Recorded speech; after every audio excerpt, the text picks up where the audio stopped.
Okay, Chris, here with the Masters of Dirt. What sort of tricks can we expect from you? Trick-wise, well, we're here at Masters of Dirt, Manchester. First time it's ever been in the UK, let alone Manchester, so happy to be here for starters. Tricks-wise, I'm well known for like big extensions and everything, so anything I do, I'll try and hang it out as big as possible. Maybe even, go further than anyone else, extension-wise, we'll see. But lots of tricks, all over the bike, upside down and everything, so you have to wait till the show to see. How do you sort of keep your bearings when you're up there and doing all that, and in terms of knowing where the ramp is? Do you have any issues with that? Just experience. I mean, we ride a lot, I practice a lot at home. It's not just like, it's pretty hard. It may look easy out there, but you don't see the hours and hours and hours of riding and training going into just learning 1 or 2 tricks. Some tricks are harder than others, and also one person may learn a certain trick very easily, where another person may take months, even years to learn one certain trick, so it's different for everyone, and I know my strengths and I know my weaknesses. So. Okay, then what are they then? You said the extensions is your strengths. Yeah, trick-wise, I mean, anything I do, I would probably do it as big as I can and just see how far I can push it that little bit further. Yeah. Weaknesses. There's a few tricks which I'm struggling with, confidence-wise. I just can't seem to get the right motion that I want. So obviously, I'm focused on correcting that for the future, so I can be an all-round, very good package. Do you ever think when you're up there in the air, what am I doing here, or are you always 100% focused, or is there a danger of that affecting matters? There's a lot of danger involved, obviously, just from doing the jump. It's dangerous enough. You need a good bike for starters. You get a lot of cowboys out there, not necessarily realise the risks that they're taking just from trying to get from A to B jump-wise. The last thing you want is your bike to fail on you and crash and end up in hospital as a result of it, just because you neglect your bike, motorcycle. So I look after that for one.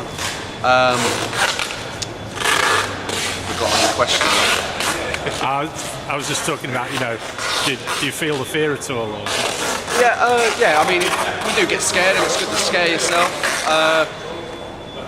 You do make mistakes. Everyone makes mistakes, so it will happen. I will crash again. I will break a bone again. I will be in hospital at some point.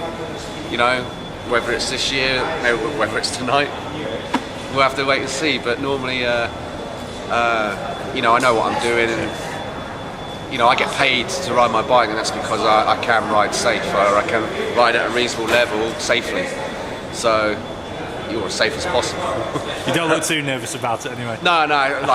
I do this because I have fun doing it. If I didn't have fun riding my bike, I wouldn't be here talking to you right now. So as long as I'm having fun riding my motorcycle, I'll continue to do this as long as my body lets me. Great stuff. Would you be able to just give us a quick talk through of your bike? Yeah. And how it might differ from your sort of average road going bike, or? Yeah, sure. Well, first of all, this is a KTM SX250, 2012 model. Basically, this bike is a stock bike. Anyone can buy a bike like this. All I do is change the handlebars, cut out holes in the airbox for grab tricks, but most importantly is the suspension. FTR suspension, they do our suspension, and we just stiffen everything up, slow everything down, make it the bike more rigid.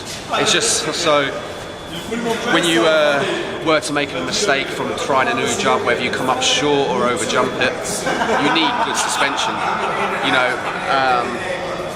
If you got your suspension changed, you would never go back and ride a stock setup, jumping big jumps such as like 65 foot plus, off a ramp. It's not like being on a motocross track or anything like that. A ramp is built for a reason. That's to boost us up there and float us a little bit, so we can perform the tricks that we do. So great stuff. That's the most important one.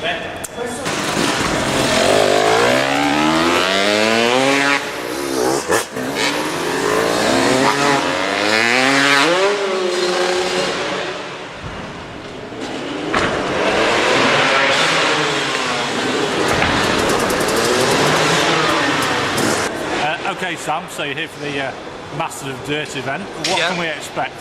Well, motocross bikes, quad bikes, a snowmobile that's like adapted to ride here indoors, and me, myself, on this mountain bike. How did you get into it? Bike ride into school, I think, is how I got into it.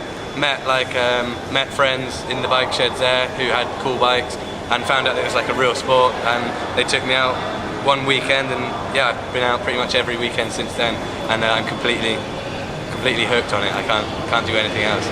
Okay, so what would you say to any youngsters around Manchester who are thinking about getting into mountain biking and tricks? Well, it's a great thing to start with because you can obviously start off small. You don't have to do jumps. That's the best thing about it. You can sort of interpret it in your own way because it's like free ride. So you can ride whatever jumps you want. You can ride skate parks if you want. You can ride the streets. You can build your own jumps. You can race downhill. That's why I like mountain biking so much. And yeah, I think it's really cool.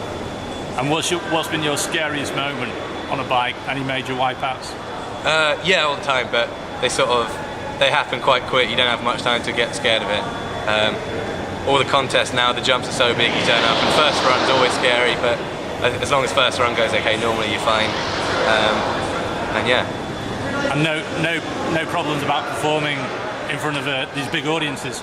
No, I've been with Master of Dirt for 3 years now, so I'm kind of used to it. Obviously, you get butterflies before you go out there, but once you're out riding, you sort of switch to autopilot mode, and you're just thinking about riding. Nothing else matters.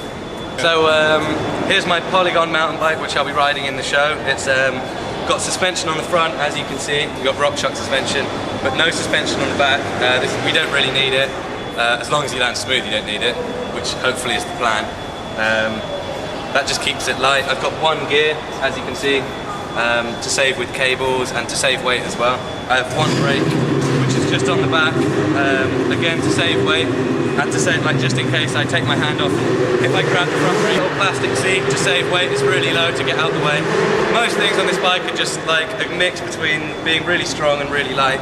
Obviously the lighter it is, the better you can do tricks, but you need to find the right balance because you don't want it to break on you on the landing.